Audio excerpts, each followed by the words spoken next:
Hello and welcome to another installment of Tech Tips.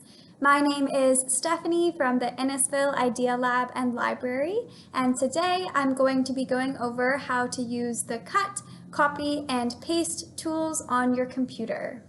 These are pretty simple tools to learn how to use, and they can make working online a lot easier. The cut, copy, and paste tools allow you to move information from one tab or one part of the screen to somewhere else without having to manually retype out the information. The cut tool allows you to remove a section of text and places it on an imaginary digital clipboard so that you can paste it somewhere else. The copy tool leaves the text where it is, but makes an additional copy of the information so that you can paste it somewhere else.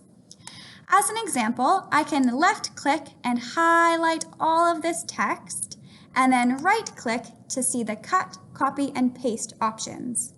If I cut this text, I can move down here and then right-click again to paste it. You'll also notice that if I highlight a section of text and right-click, there are some keyboard shortcuts or hotkeys that you can use to more easily navigate these three tools.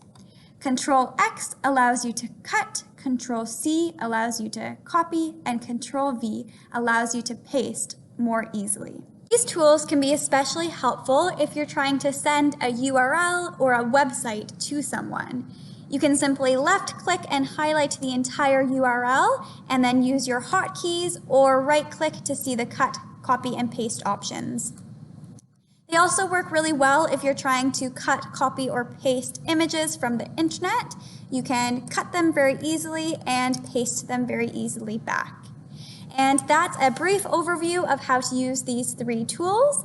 Feel free to reach out and email me if you have any questions, and have a great day, everyone. Bye-bye.